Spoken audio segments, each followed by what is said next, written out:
So our first speaker in this morning's session is David Barad from the Center for Human Reproduction, and he will be speaking to us on the subject of what constitutes futile fertility treatments. Are we pushing patients too early into egg donations? David? Thank you, David and Andrea. And thank you all for coming in. And it is wonderful to get a look outside today when we have been locked up in here with the curtains down. Luckily, it's not so bright, so hopefully you can see the slides anyway. And there's a computer here, but there's nothing on it, so I guess I'm not supposed to pay attention to the computer. Okay. So what constitutes futile fertility treatments? And futility is something that we're, here in New York, pretty cognizant of right now. With the results of this election, I talked to my kids. I went out with them last night, and so futility is on everybody's mind as we see this administration appoint some new people, but that's not what we're here to talk about at the moment. Just hopefully our systems will get through this and the new people will rise to the occasion. Let's see whether we can rise to the occasion for this morning. No other conflicts of interest apart from that which I just said. Define futility. Let's talk about autonomy versus paternalism. Define poor prognosis, because if you're going to have to say where are we setting the bar for futility. Describe success with art in poor prognosis patients that have been so defined.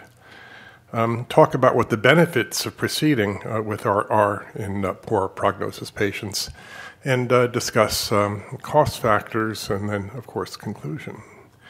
I don't have a lot of slides on cost factors, and I'm going to mention right now two things. I talked to a young man yesterday who practices here in New Jersey, and one of the issues in taking care of poor prognosis patients is that it will change the overall success rate in your center.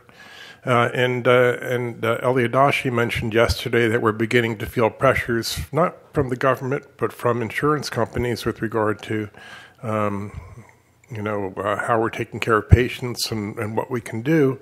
And the conversation yesterday pointed out that in New Jersey they have, the insurance companies have something where they use SART statistics to find centers of excellence, meaning picking the centers that have the highest published pregnancy rates in SART. And of course, if you're a center that's cherry-picking just the best prognosis patients, you'll be more likely to be approved as a center of excellence than if you're trying to help people resolve their fertility who others might think of as being futile.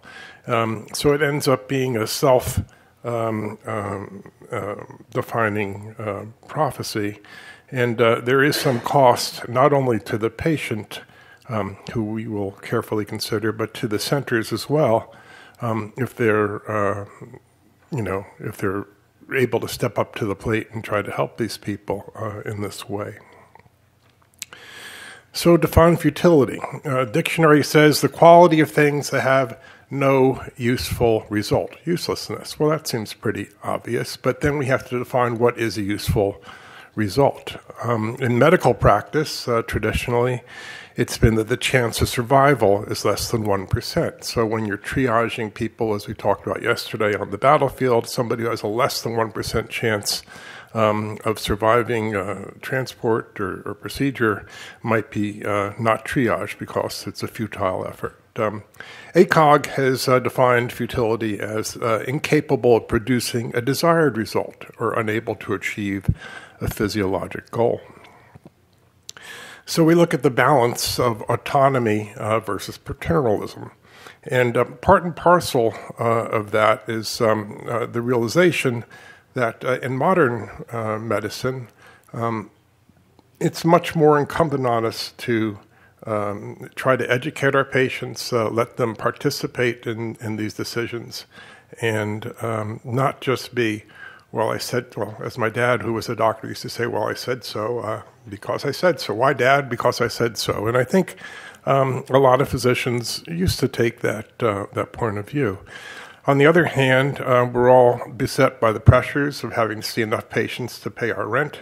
So it's hard to have those conversations. And so it takes a certain talent to be able to educate your patients, inform them, be transparent about what you're talking about, and not spend the whole day doing it. For patients who are then so educated, having received a transparent view of information about the various decisions they can make, they're still mostly pretty confused. And so at the end of the day, they usually do ask us what our opinion is. And I think after having informed them, we can tell them. I usually tell them what I would tell a family member if they were in that situation, if they press me to do so. So there's still a touch of paternalism that remains even after the fact, but we do have to try to give them information so they can at least express their autonomy as they go forward. Well, this has not been an unexamined issue. There has been a committee opinion by the ASRM, by the Ethics Committee of the ASRM, regarding what fertility constitutes, what futility constitutes. And for the purposes of this statement, they define futility as treatment that has a less than 1% chance of achieving a live birth. So they kind of mimic that traditional definition of futility.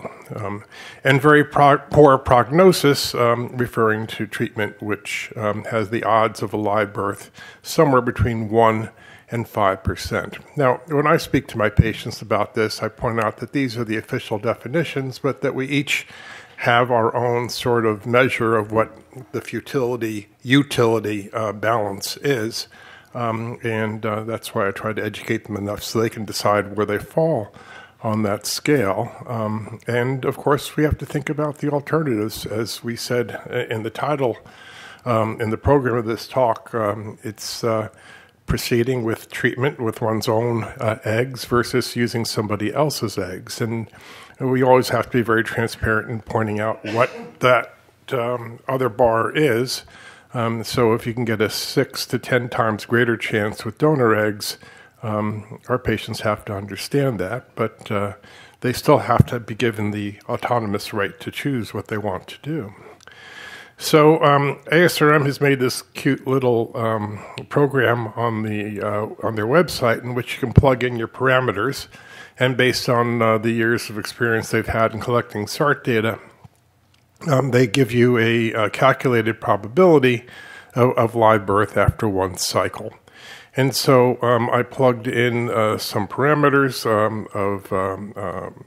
of somebody with diminished ovarian reserve, and these are the odds that come up on that algorithm. And as you can see, they're all greater than 1%. So even for a 46-year-old in that algorithm, it appears that there's a 3% chance of live birth after one cycle. Now, I suspect that perhaps the algorithm is not working that well at the high end of it, but still, it's in the poor prognosis range and not in the futility range. So let's look at the national data, preliminary cumulative outcome per intended egg retrieval. This is national 214 data. Now, the way SART is set up right now, this is preliminary because they're holding it out for 2 years until all the frozen embryo transfers have been done. And I made this slide a month or two ago. So this is preliminary in that sense, but you can see, oh, I did it again, sorry. And they're not a very bright one. Anyway, down there somewhere, you can see that the live births in the greater than 42-year-olds are still 3.7%. 41 to 42, live birth is 12.3. 38 to 40, 24.3. 35 to 37, obviously 38, and younger was close to 49%. So even in that higher range, over 38 to 40, we certainly wouldn't consider that futile. 41 to 42 is not even poor prognosis, and greater than 42 is in that poor prognosis range, which I guess our clinical experience would tell us. Sorry. Oh, this is us. Okay. So let's look then at the results here at CHR.